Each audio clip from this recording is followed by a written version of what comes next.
All right, Doug, you can go first on this one. I got Kyle Pitts. Oh no. Oh.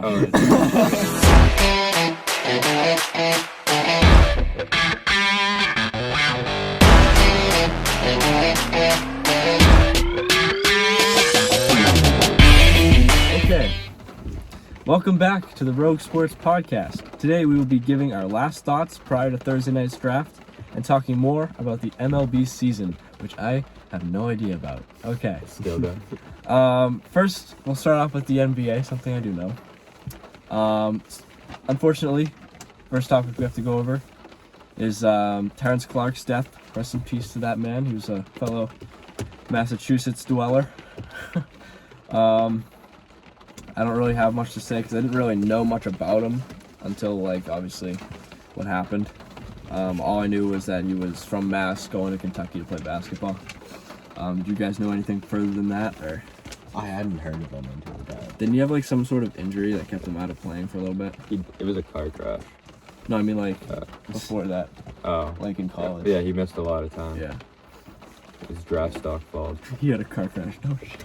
I don't know if he sits in about an injury, man. I knew nothing about him until I saw Jason Tatum, Jaylen Brown, and Kemba all posting about how they were like his mentor and all that. Then I saw people like Donovan Mitchell and even like LeBron James into the posting. I was like, wow, this kid was kind of a big deal. Yeah.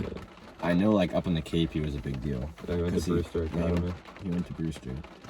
And I knew he was a big deal up there after the fact, but not gonna lie, I never heard of him. I didn't realize he had such a big impact until rest in peace. Only 20. Sucks. All right. I guess we'll move on. So topic 2, the Lakers are starting to get healthy and their impact on other teams. Doug, do you want to start this one off? Yeah, basically, they're finally starting to get healthy. 80's back, Drummond's come back. LeBron's expected to come back next week. They're starting to look like the Lakers of old. Like, this is what we expected. We expected everyone to come back, and they're going to be a powerhouse. The play time for the Clippers, Jazz, and Suns is probably over. Like, their little reign. That's pretty much it. They were reigning before the Lakers got hurt. They were in first before that. You know, this whole season, I feel, is just going to be predicated. Obviously, the Lakers are like one of the best teams in the league. But this entire season is going to be completely predicated on who's healthy at the right times in the playoffs. Because there have been too many injuries to just be able to assume that everyone's going to be healthy for the playoffs. So I truly believe that the playoffs are going to be determined by health. So, like, I agree. If Anthony Davis aggravates his leg again, bye-bye Lakers. Mm-hmm. If Paul George Tweaks an ankle. You The know, Celtics have everybody out per usual. the Celtics have not been great. But if the Nets, I am rapidly starting to lose confidence in the Nets that they'll be healthy for the playoffs because this is just too much to I come feel like back Kevin from. Durant is a new M3 every week. Yeah. They're just saving it up. Yeah, so the Lakers are good, but I think ultimately it's going to be determined by luck in the end, which is not really the way you want it. In the end, they have the most talent outside of the Nets. Oh, they have the most talent in the West, and they should be able to win it no problem if they're healthy. I think the Clippers are better than the Lakers this year. Have you been watching the Clippers at all? Yeah. They're nasty. I'd be willing to put them over the Lakers this year. It all depends, because Paul George, when is he going to show up in the playoffs this year? Yeah, that is the question. But ooh, Because you know LeBron and AD are going to be there. you know what they got though? What? You know what they got? They got playoff Rondo to offset pandemic Pete. Yeah, that is a It's game over. changer. It's it over. won't be that hard to offset the pandemic. He plays like that. This could be the year too. This could be the year. Think so? Yeah, we kind of They're think gonna chuck the Clippers. yeah. Never been to a I'm excited to see how the conference Jazz perform in the playoffs. yeah. final. I That'll think be they'll be good. good. Donnie's gonna go off. Donnie, your boy Donnie. Okay, Kinda. now, I'm sorry, but I'm going to shut up for a little bit because we're going on to the MLB. We have a big debate here, basically. These two have been going at it over this one player. I don't know why, but you guys can be the judge of that. Jacob DeGrom. Now, I do know that he's a pitcher. That's it. All right, go ahead. All right, let me just start off. The thing that Wait, sparked... What? Before we debate, can I just say, Jacob DeGrom is freaking amazing. He is very... He's best amazing. Best Who's he play pitcher in for? baseball. He's Best. amazing. The what? The Mets, yeah. So the thing that sparked this debate, Friday night, he threw a complete game shutout against in a 6-0 win against division rival Washington. He allowed only 2 hits and got 15 Ks and walked nobody. It lowered his ERA to a whopping .31 on the season thus far. Yeah, he's really good at baseball. Don't forget the batting average. I guess he got an RBI hit in the game too, right? He's batting over 500. Do not leave that out. Holy crap. He's really good. He's the best pitcher in baseball, I can't lie. But he's not a top 5 player in baseball. Yeah, so basically, me and Doug started throwing out our lists. I think Brandon asks me, hey, what are your top 5 players? And my top 5 were Mike Trout, Mookie Betts. I think I said Juan Soto at 3 first, and then DeGrom. Those 2 are interchangeable. Honestly, either or could go. Then 5, I had Fernando Tatis. Who, by the way, 4 homers the last 2 games against the Dodgers. He's back. Yes, please. Now, Brandon, who was your top 5? My top 5 was Trout, Betts, Cody Bellinger, Ronald Acuna Jr., and Juan Soto at 5. Those guys play every single day. They're going to play 150 plus games. They're going to get you 30 plus home runs, and they're going to give you 100 plus RBIs. Availability over talent. It's not availability. It's just the nature of a pitcher. And I believe when you have a pitcher the stature of Jacob DeGrom,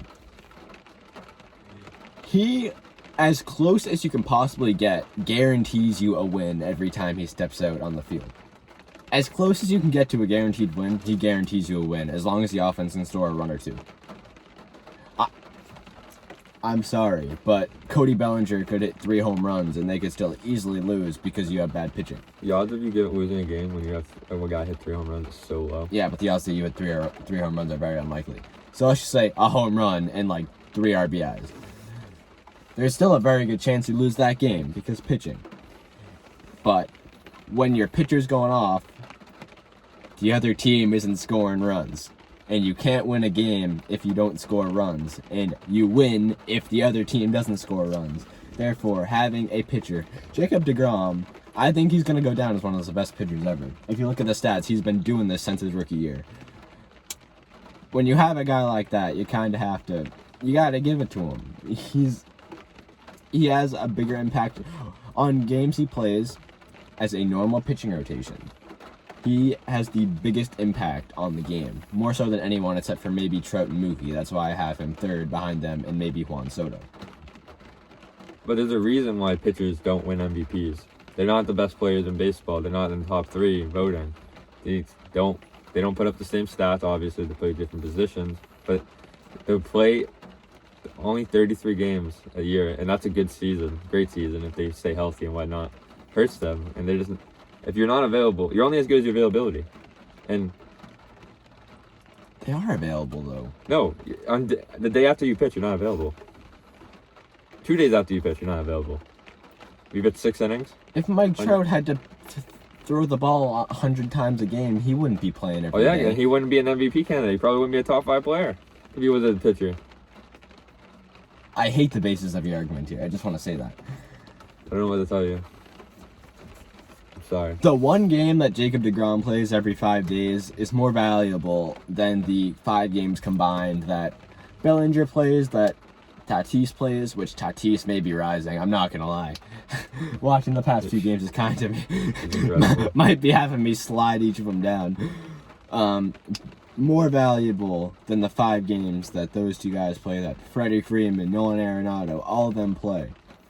In my opinion, like, why are you even naming those 2 guys? Just examples, because I don't think they're more valuable than Trout, Betts, or Mookie, because they're some of the best hitters and defensive players in the game.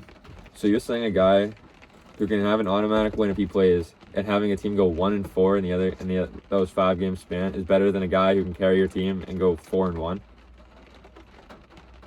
One player won't make you go 4-1. One player in baseball can help you out a lot. If he has a false. Mike Trout has been the best player. Is one of the best players of all time, and the Angels do not make the playoffs since he plays. He could carry him for a stretch. You can't carry him for 162 games. The season's way too long. He's gonna put up his stats and do his thing. he can be a huge impact on why they win a game. Yeah, but he also can't win you a game like pitchers can. There's a reason why having a great pitching staff is so important come playoff time. Yeah. I mean, here's one thing I'll say: if you have a good batter and you have a crappy pitcher, you're probably not going to win the game.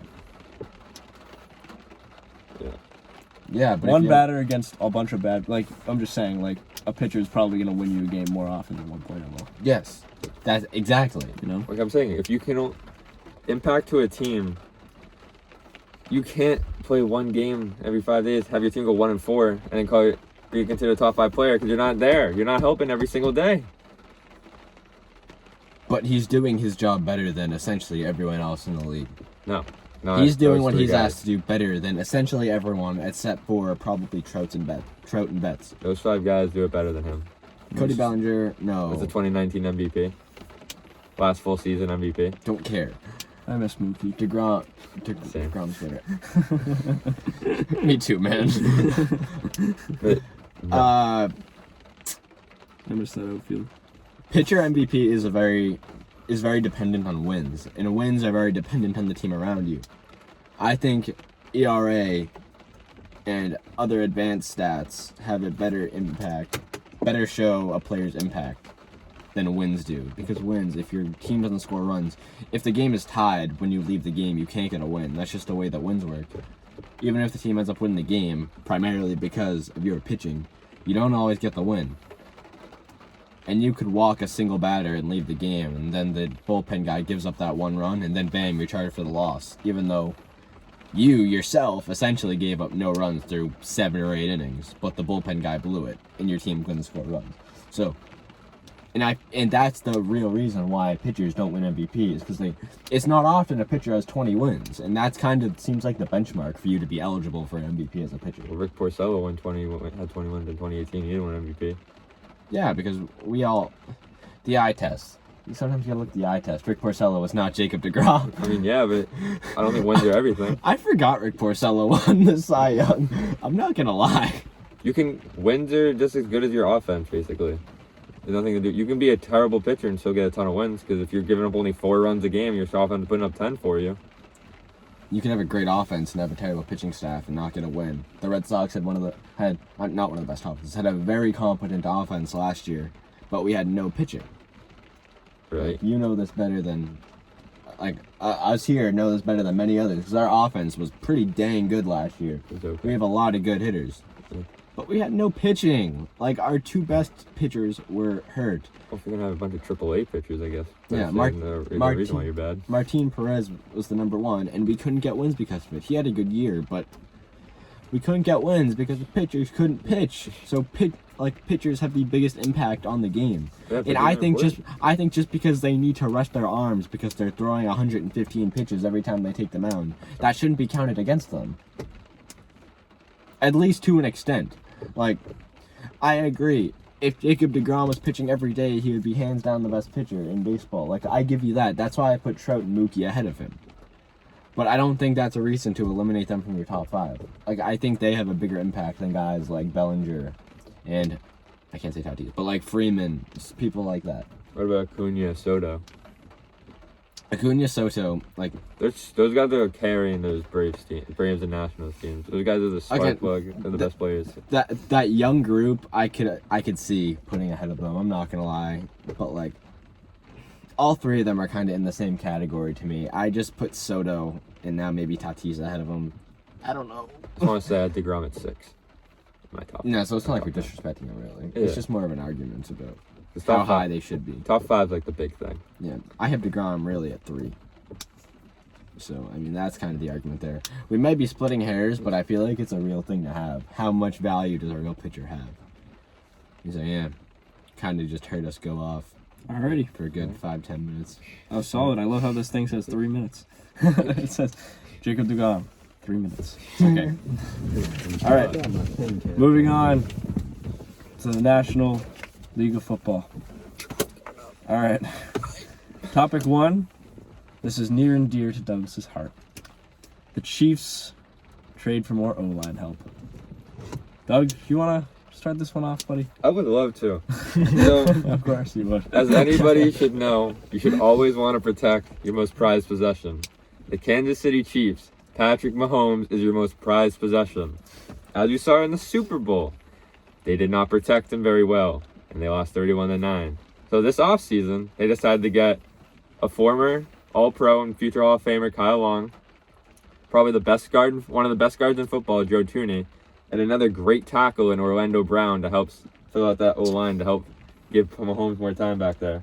So basically, Orlando Brown, they just made the recent trade for him. They got him from Baltimore and some picks for this year's first and a few other picks in the next 2 drafts. Put that right here.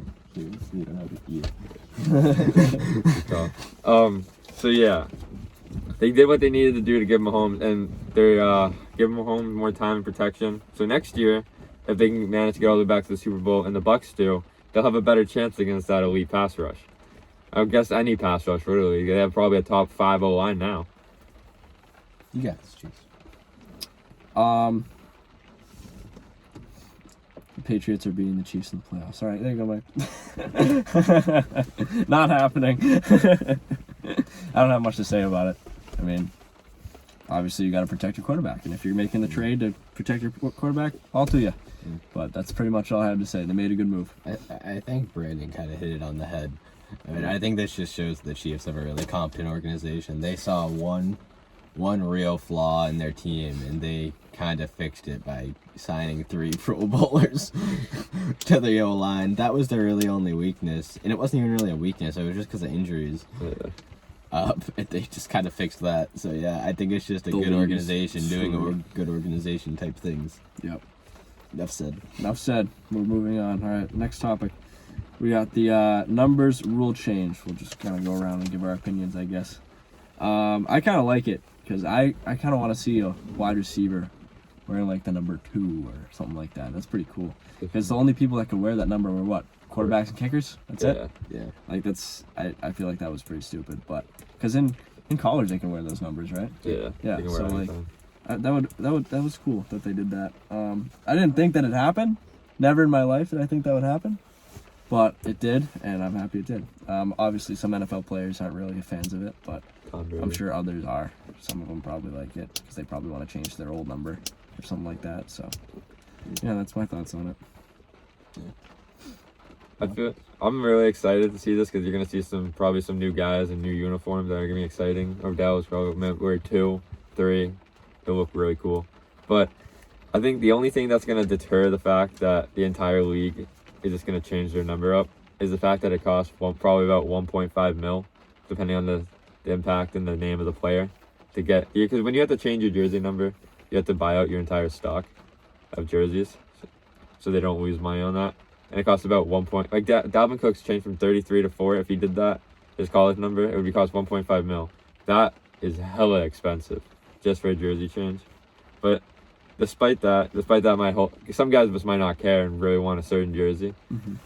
That would be really interesting to watch to see them if they actually do it.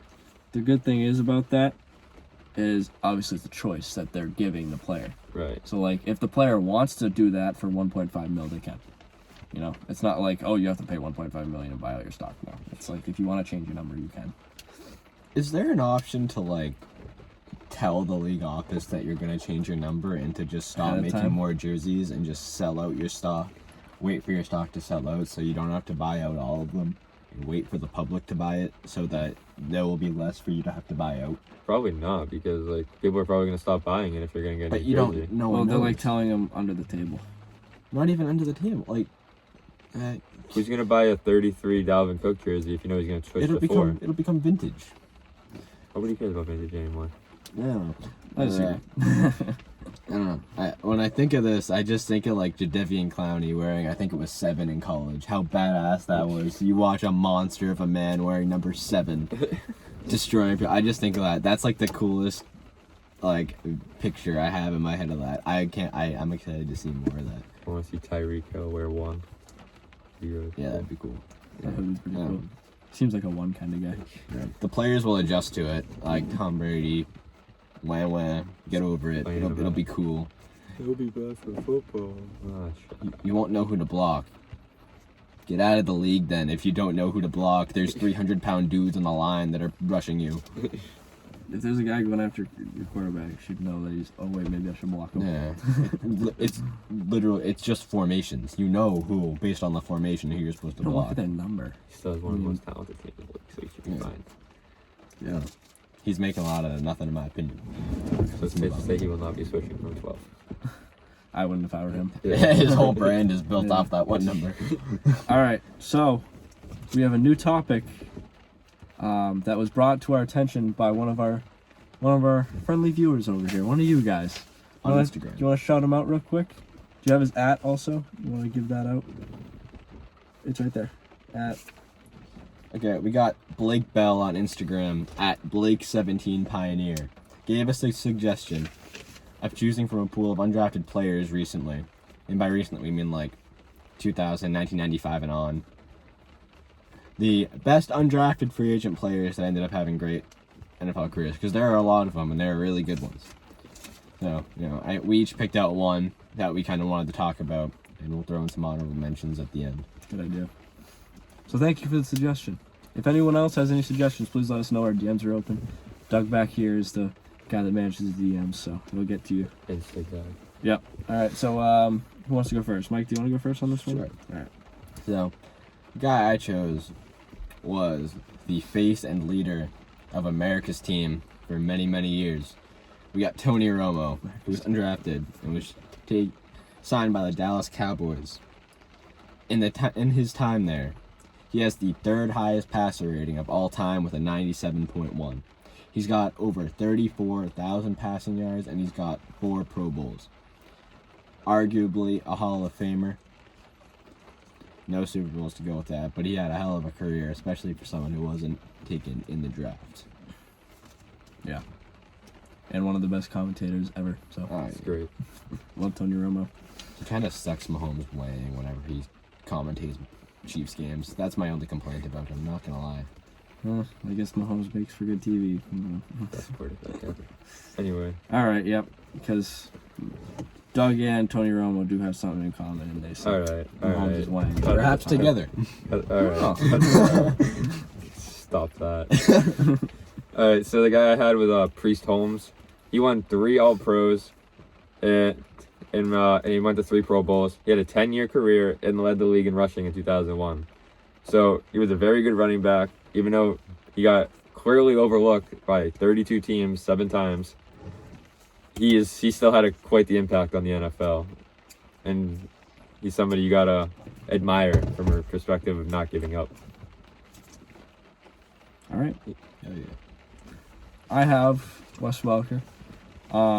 Obviously, a lot of his career was due to Tom Brady, but he was still a great receiver. He had 12 NFL seasons. These are stats from Doug, by the way. I'm going to shout out Doug on this one. 12 NFL seasons. He had 2 Pro Bowls, 2 All-Pros. He was a 3 times NFL receiving leader, and he had over 100 catches 5 times, which is one hell of a career. And I don't know, how many Super Bowls did he have? Like 1? Yeah, at least one. No, I don't think he had Did any. he have one? Oh, because he was like to the 2007 era where we kind of fumbled the bag on And 2 he went Super to Bowls. 13 Broncos. Yeah. Smacked. Oh, That's the, right. Yep. So, Okay. he wasn't on that Broncos team that won the Super Bowl, right? No. I think he was on no, I'm thinking of Danny Woodhead, not Wes Welker. I don't know. Oh, dude, Woodhead was nice. Anyway, but yes, Wes Welker was a great wide receiver. Obviously, he was undrafted. So, yeah, that's kind of a diamond in the rough that they found. And, Mike, who's your little diamond in the rough over there? Already gave it. I already said. Oh, you already did? We got some honorable mentions though. Other guys we didn't really choose to highlight, but still are worth mentioning. We got Kurt Warner, leader of the greatest show on turf back in the early 2000s. He's Greatest show. if he's not in the Hall of Fame already, he should be. We got Antonio Gates. Antonio Gates, one of the best tight ends of all time. He and Phillip Rivers are among the best in like every tight end quarterback duo. They're like up there in all the stats. We got James Harrison, linebacker for the Steelers. He was a beast for years and years. Literally just retired a few years ago. He is a beast and was still playing high level football late into his career. We got Adam Vinatieri, won back-to-back Super Bowls for the Patriots I think on walk-off kicks. like a Kind of the man. 30-year career. Yeah, and Never he's stopped. still going. Did he ever I think miss a he retired. clutch kick? No. Oh, in his prime now. No. Wow. And then That's just finally, incredible. we got Super Bowl champion Jason Peters, signed by the Bills in 04, I believe. Then went on. I think he's still playing for the Eagles, but he's definitely old. He's up there in age. The bodyguard. He was able to get a Super Bowl in 18 while he was still playing, and while he is still currently still playing.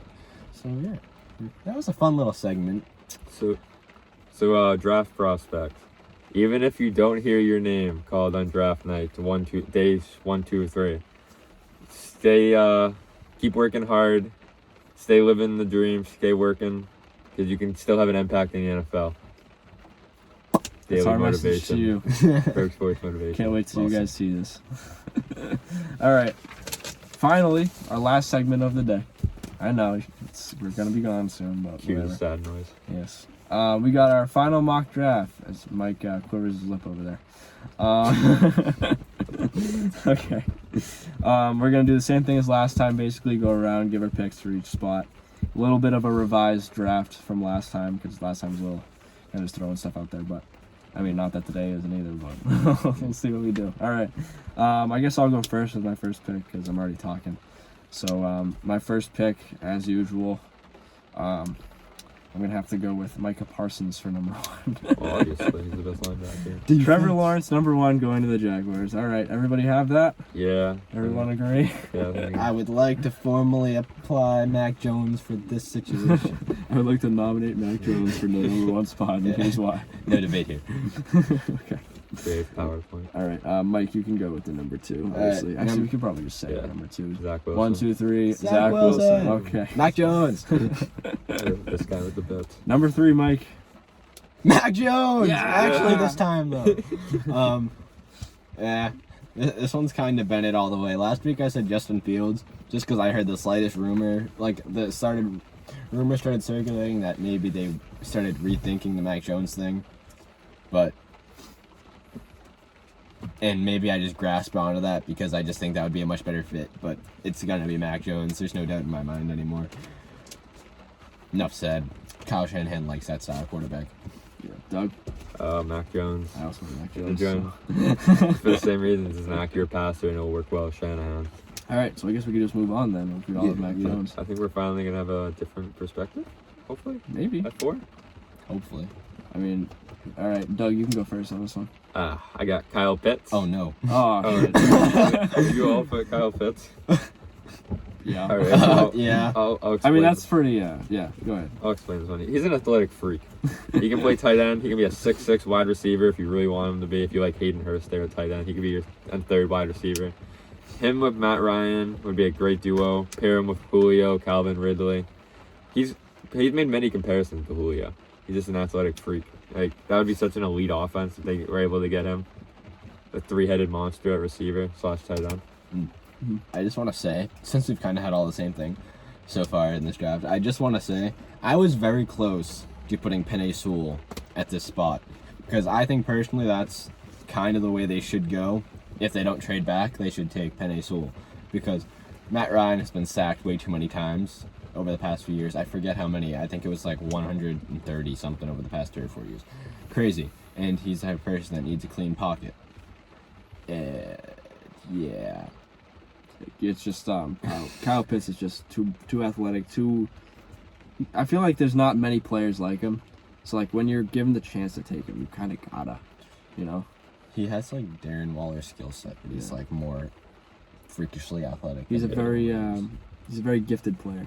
Yeah. All right, so that's our consensus pick for number 4. Number 5. Hopefully we have some differences here.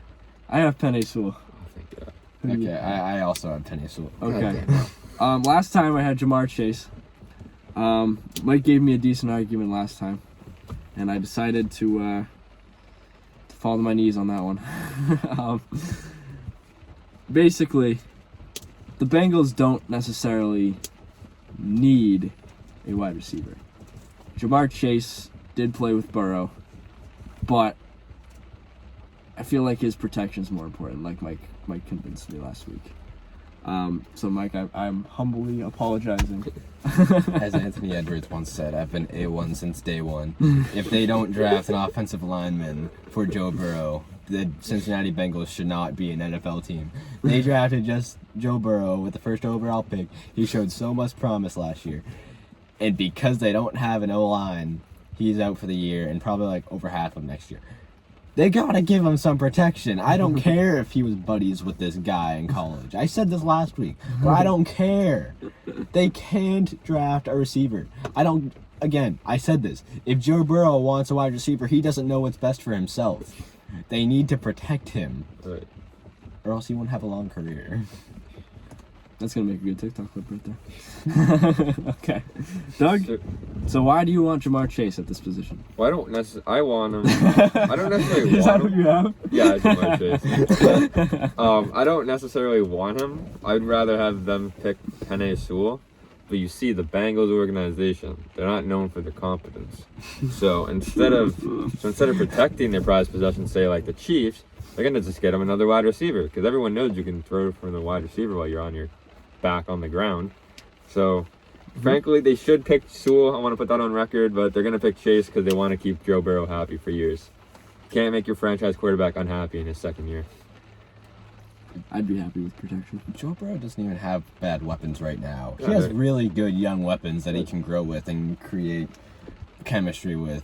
And plus, if he's as good as everyone sees that he can be, he won't need 5 really good receivers. Right. You like Patrick Mahomes good quarterbacks make average receivers look good. Like you see Patrick Mahomes passing to Byron Pringle and Demarcus Robinson. You see Aaron Rodgers passing to Alan Lazard and Valdez Scantling. Like you see Josh Allen make Cole Beasley look like a number 1 receiver at times. Brady did it for years. Yeah, like good quarterbacks do that. You don't like. I understand wanting to give your good young player, keeping them happy, but like, you gotta let your football people do what they know is right. And if they don't know that is right, fire them, please. All right. Number 6, the Dolphins pick. Who's up for this one, me? Or no, I said the Bengals one. So Oh, okay. I got Jamar Chase because, me too. him with Tua. Tua needs weapons. Really, I feel like you just gotta see what you have in Tua. Like I like his potential. I really like Tua actually, but we do have to see it. I feel like it's kind of like the Baker Mayfield situation from a few years ago, but I think Tua has a higher ceiling than Baker Mayfield. Baker Mayfield is very mid. You disagree with that, Doug? Yeah, definitely.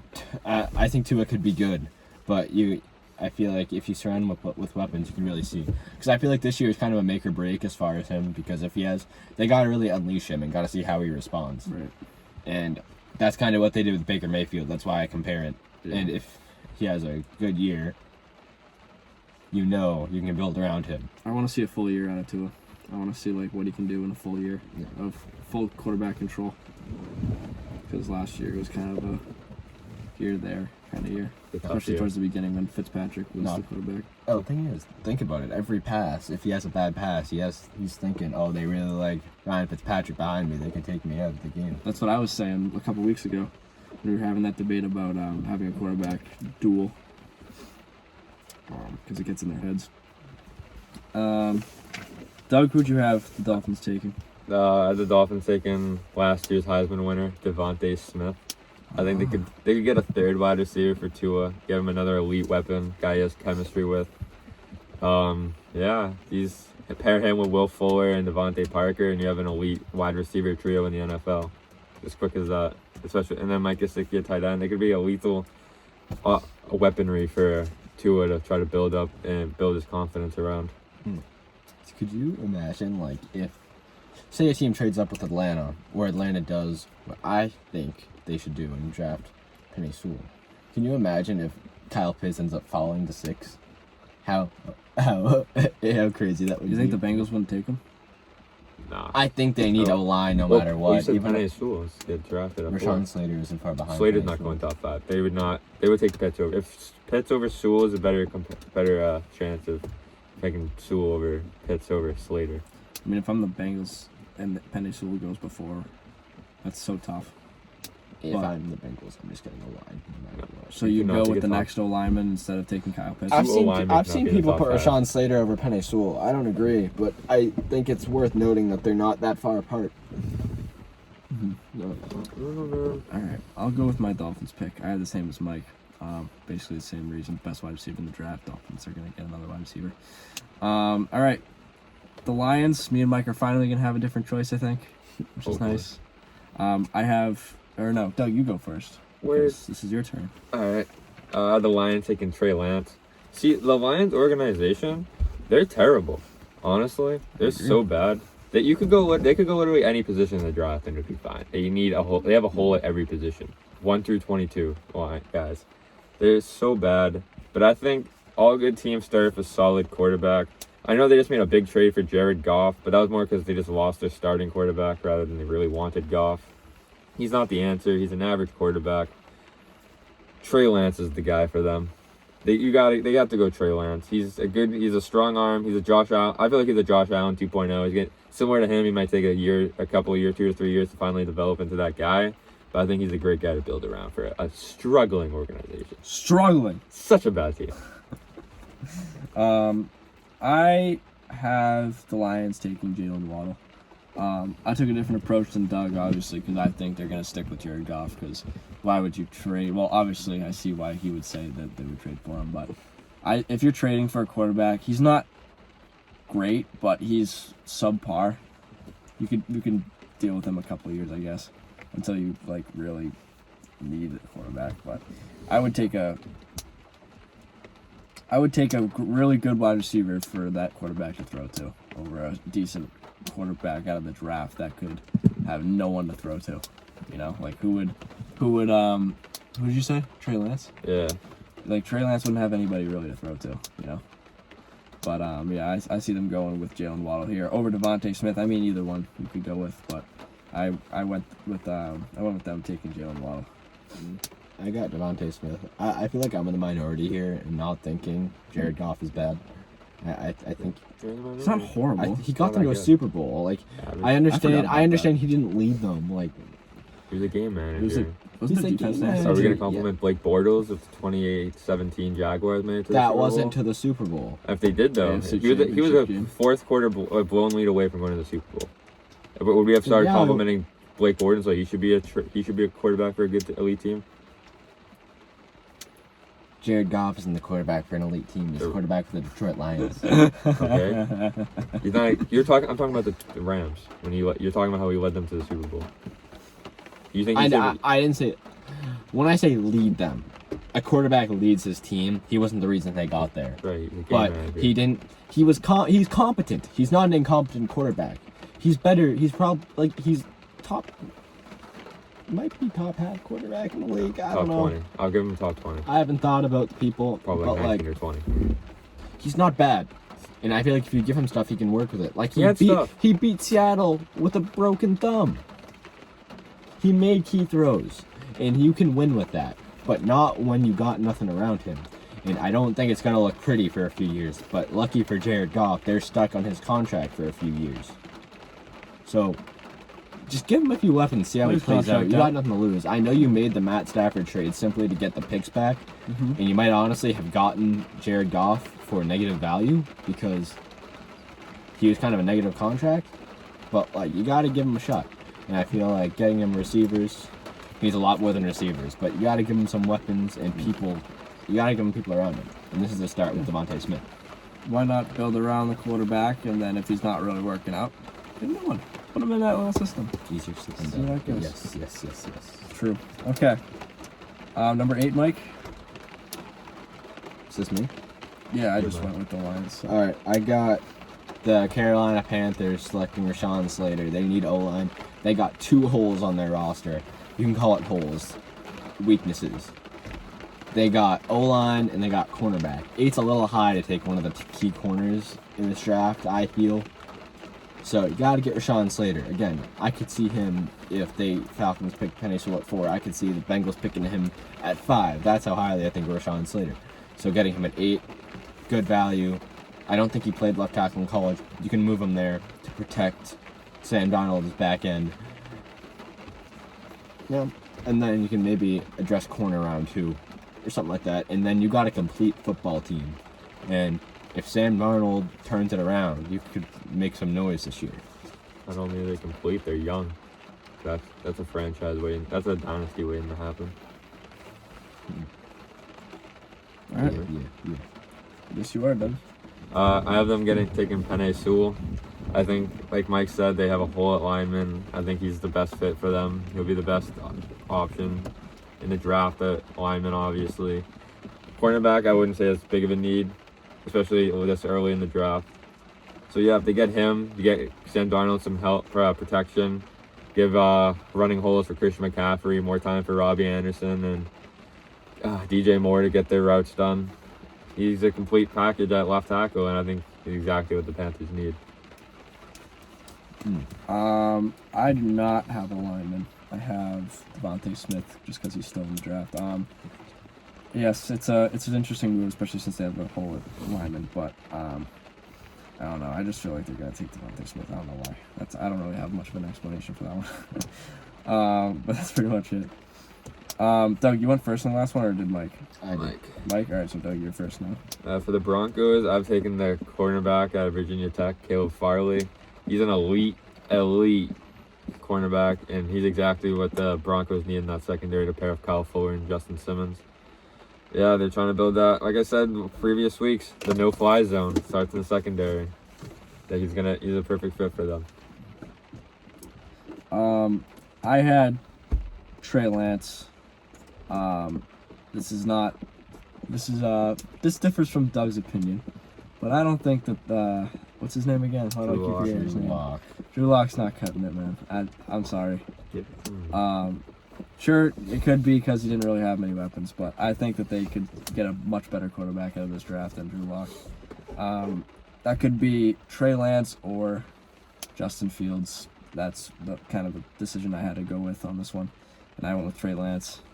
Obviously, Mike probably would you take Justin Fields, right? I took Justin. Yeah. So I went Trey Lance. It's kind of like a 50-50 for me. Hate to see it. So I just went with Trey Lance. Mike? As I said last week, Trey Lance would be the worst possible destination for him. The Broncos, you mean? Maybe aside from Detroit, really. Yeah, the Broncos. Yeah. I do not want to see Trey Lance there. I said last week, if Trey Lance needs at least a year to sit behind someone and learn the system. If he goes to Denver, Drew Lock is going to stink up the joint his first few games. And then the fan base and everyone around the NFL is going to be saying, you just picked Trey Lance top 10, put him in. And that's not good for him. That's going to stunt his development. He won't develop like that. He can't. That's why I had them taking Justin Fields, because I think Justin Fields is ready to play when he comes in. And with the weapons that he has. Drew Lock, yeah, he didn't have all his weapons at once. And it was the second year. Go on. There's a difference between not really producing to the level you can because of your weapons and straight up looking bad. He looked bad all year. And it's 16 touchdowns. We won't go too into this because we already had a big 16 debate. touchdowns. Go That's back to not our good. episode. 16 touchdowns isn't good. One healthy receiver and tight end. He looked bad. They can't be happy with him long term as their quarterback. That's why Justin Fields will come in. He'll have a healthy receiving core and he will light it up. In my opinion. Okay. Numero 10.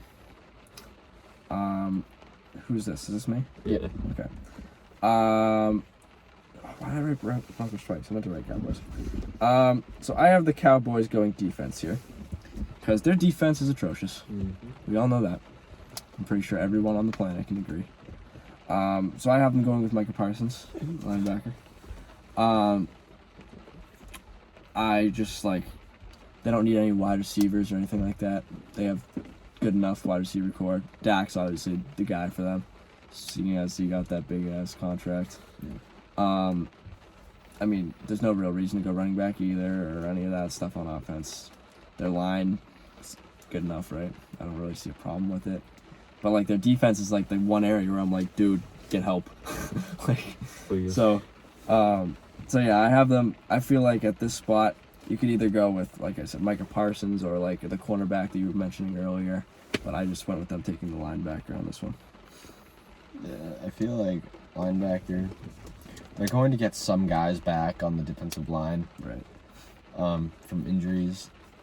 I feel like corner is just the more glaring issue. Slightly, they're all issues. Their defense is all around bad. But I feel like they could just use a corner more. That's why I had them taking Patrick Surtain. J.C. Horn was also considered for this spot, but I feel like J.C. Horn has a higher. J.C. Horn is really just more of a risk to me. A lot of people say he's been flying up draft boards after playing through interviews and stuff like that. That always worries me because you're going not off by what you saw on tape, but what he's saying. That always just worries me. That I feel like you're just looking for disappointment there. You got to go by off what you saw on tape, and on tape, Patrick Surtain was the best corner in the draft. Similar to those guys, I had to go defense because the offense is pretty well put together. They're all set there. Defense is atrocious. I was kind of jogging between Surtain and Micah Parsons, but I decided to go with Surtain and get that. Because they have Leighton Vander Esch at linebacker. He can hold down the fort. But then Surtain, I think they just need a lot of help in that secondary. It's not good enough. They can't cover for... I'm not going to say that, but they can't cover very well. They're not very good there. All right. That was a good podcast. Hit the 50-minute mark. Just saying. So yeah, thank you to everybody for watching. What was this, episode 6? 6. Dude, kind of nailing these podcasts. I'm gonna be gone for 2 weeks, unfortunately. Sad. I will be elsewhere. You just came back. I know. I'm sorry. I'm leaving. I'm disappointing the fans, and I'm sorry. But after these 2 weeks, I'll be here for a long time. Bet your ass that much. Yeah. Unless I get COVID again. Okay. That's about it. You guys have anything to say to the viewers, or are we all set to go? Thank you for watching. Yep. Thank you for watching. DM Links. us on Instagram. Yes, DM us if you have any suggestions. Links are down below to TikTok, Instagram, Twitter. And obviously this is our YouTube. Tell your friends. Yes, tell your buddies. Family. Let's grow a family here. Anybody you know, tell them to hit the subscribe button. Yes, exactly. That subscribe button is very hittable. It's all you gotta do. It's right there. It's Yeah. right there. So, It's right below the video, actually. Why don't you go hit it right now? And there's a comment section below it, too. yeah, why don't you go type something in? Suggestions, man. You can do that, too, We'll take instead it. of Instagram DMing us, whatever Yeah. you want. We're always open for suggestions. Yep. So I'll have timestamps down below, and we'll see you guys next time. Yeah.